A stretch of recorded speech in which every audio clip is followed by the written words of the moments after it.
ঠাকুরগাঁয়ে, সেখানে জামায়াতের কার্যালয়ের সামনে ছিলেন, সেখানকার নেতাদের সাথে কথা বলেছেন, অন্যান্য নেতাদের সাথে কথা বলেছেন আমাদের সহকর্মী সিফাত শাহরিয়ার। ঠাকুরগাঁয়ে আছেন আপনি সিফাত, একটু জানাবেন সেখানকার নেতাকর্মী বা জামাতের নেতাকর্মী বা তার পরিবার সম্পর্কে খোঁজখবর নিয়েছেন কিনা, তাদের কি বক্তব্য, এবং এই টাকা নিয়ে নিশ্চয়ই কোনো ব্যাখ্যা ঠাকুরগাঁ থেকে জামাত দিয়েছে, সেটা আসলে কি? ঠাকুরগাঁও থেকে আনুষ্ঠানিক কোনো ব্যাখ্যা দেয়নি, তবে আমরা ব্যাখ্যা চাওয়ার জন্য জামায়াতে ইসলামীর যে ঠাকুরগাঁও জেলা শাখার যেই অফিসটি রয়েছে সেখানে গিয়েছি। আমরা সেখানে দেলোয়ার হোসাইন, তিনি ঠাকুরগাঁও 1 আসনের প্রার্থী, তাকে পেয়েছিলাম। তাকে আমরা আসলে ক্যামেরার সামনে কথা বলার জন্য অনুরোধ করি, কিন্তু তিনি সেটি রাজি হননি। তবে তিনি অফ ক্যামেরায় যেটি বলেছে যে তিনি এই বিষয়টা যেহেতু তাৎক্ষণিক ঘটেছে, তিনি এটির খোঁজ খবর নিচ্ছেন।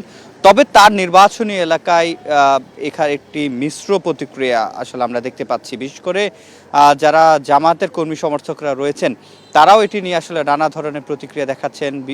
যারা বিএনপির প্রার্থী রয়েছেন কিংবা অন্যান্য রাজনৈতিক দলের যারা সমর্থক রয়েছেন, তারাও আসলে এটি নিয়ে প্রশ্ন তুলেছেন যে ঠিক নির্বাচনের একদিন আগেই কেন এতগুলো টাকা, প্রায় 50 লাখ, অর্ধ কোটি টাকা নিয়ে তিনি সৈয়দপুর বিমানবন্দরে ঢাকা থেকে এসেছিলেন।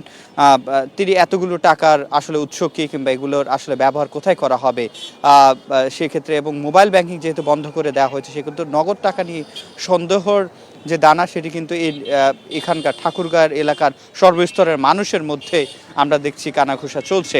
তবে এটির ব্যাখ্যা আমরা যখন দেলোয়ার হোসেনের কাছে জানতে চাই, তিনি আসলে বলেছেন যে তারা আনুষ্ঠানিকভাবেই জানাবেন।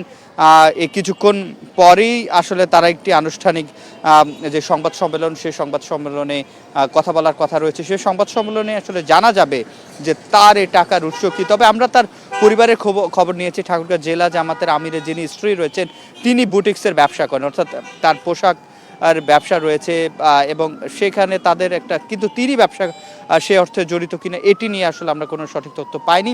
তিনি একজন একটা মাদ্রাসার শিক্ষক, তিনি শিক্ষকতা করেন, সেটি তার আয়ের উৎস, এবং তার স্ত্রীর ব্যবসা রয়েছে, এই যেটিকে বলে পোশাকের ব্যবসা রয়েছে। তো সেই টাকা কিনা এটি এখনো আনুষ্ঠানিকভাবে বলার পরে আসলে জানা যাবে। তবে মিশ্র প্রতিক্রিয়া আমরা এখন সর্বস্তরের মানুষের মধ্যে দেখছি মনির। তো এই ছিল আমার কাছে ঠাকুরগাঁও থেকে সবশেষ। জি, অনেক অনেক ধন্যবাদ আপনাকে।